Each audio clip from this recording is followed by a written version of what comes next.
welcome back to the Cover Food Enterprise Center. Today we are going to show you how to use our floor scrubber for cleaning the floors.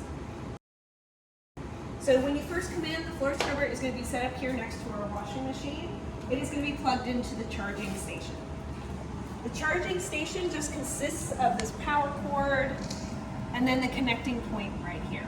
So this is ideally how it's going to be set up both when you come in and when you leave. Easiest way to remember that it's connected correctly is that there's a cord connected to a cord, right? So a lot of times people will connect this part to here. That's not what we want to do. Cord to cord. All right. So we're going to disconnect the charging port for now, and then we're going to connect it right back up and into the machine, and you can hear a beep. That beep means that it is now connected. Wait.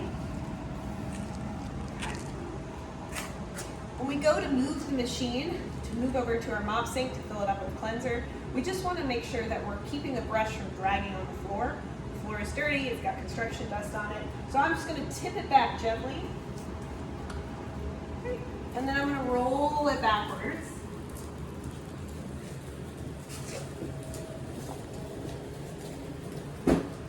Right over to as close to the mop sink as I can get. Right. Now, to access the detergent tank, I'm going to need to lower the top part of this machine. And that's done by using this gray lever right here.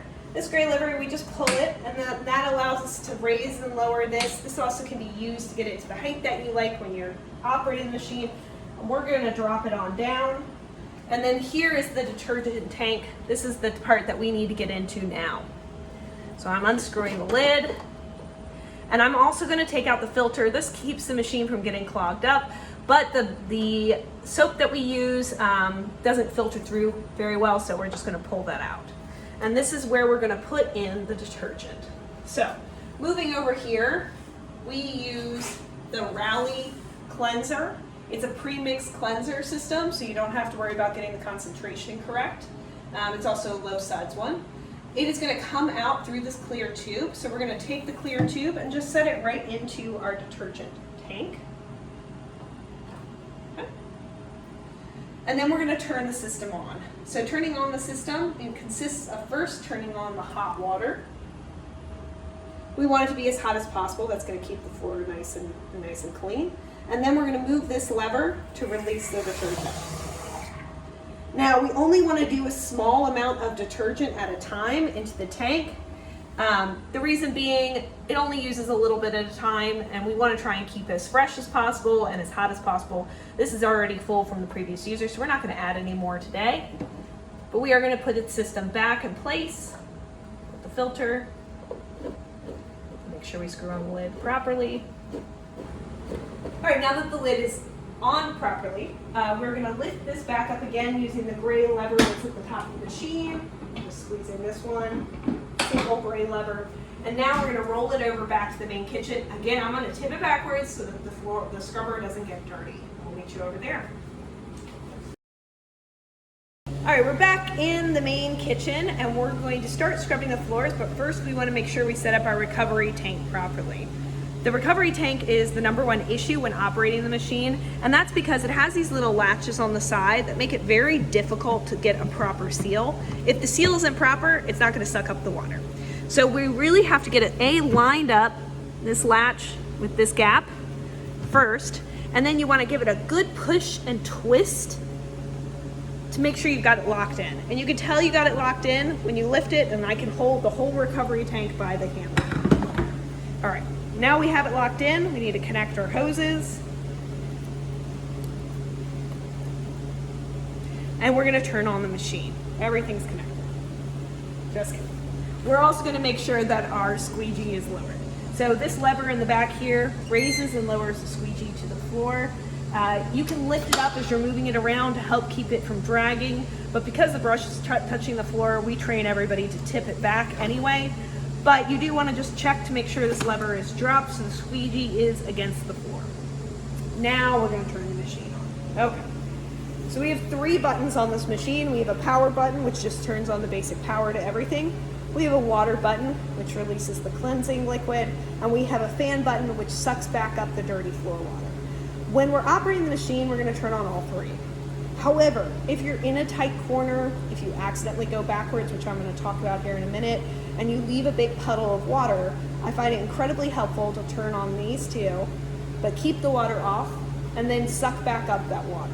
So this allows you the control to suck back up dirty water or puddles as needed. But of course, you can also turn off the suction if you really want to get there and scrub with a lot of water in an area. So just know you can use all three of these, but the power is always going to have to be on. The machine also only operates moving forward. So if you ever go backwards with it, you're going to leave a puddle of water. And again, turning off the water is going to allow you to suck that back up. So we're going to start by turning on all three. And now I'm going to press these levers, and it's going to self-propel forward.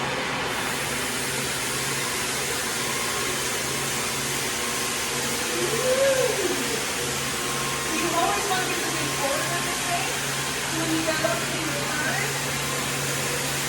turn like this. What you don't want to do is this.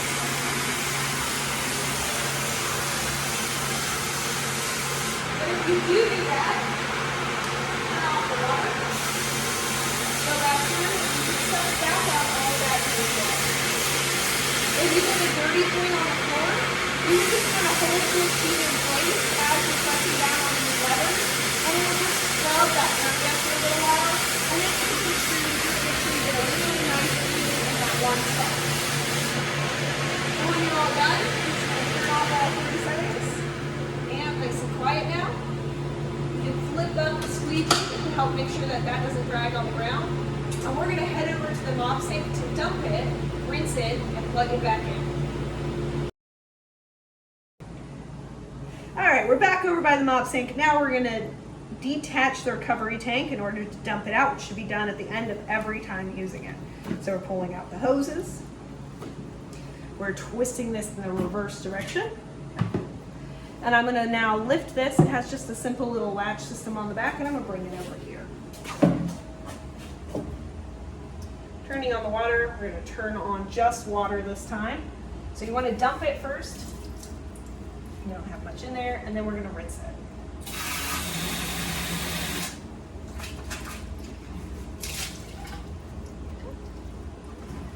This gets put back on. Again, these little latches slide in place.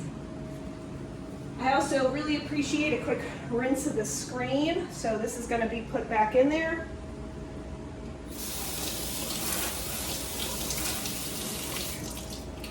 All you have to do. And now we're going to set this back in there. You do not have to reattach this. That's all you need to do. And we're going to tip it backwards and move it to the charging station.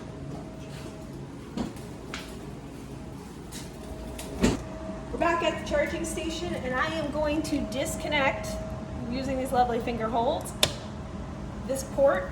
Again, cord to cord. That's the best way to remember this. To plug it back in, cord to cord. Bam. And you can tell you did it right because the light over here is going to be green, not red. So if the light's green, it's charging properly. And you are ready to go and done and get on out of here. Thanks so much for watching.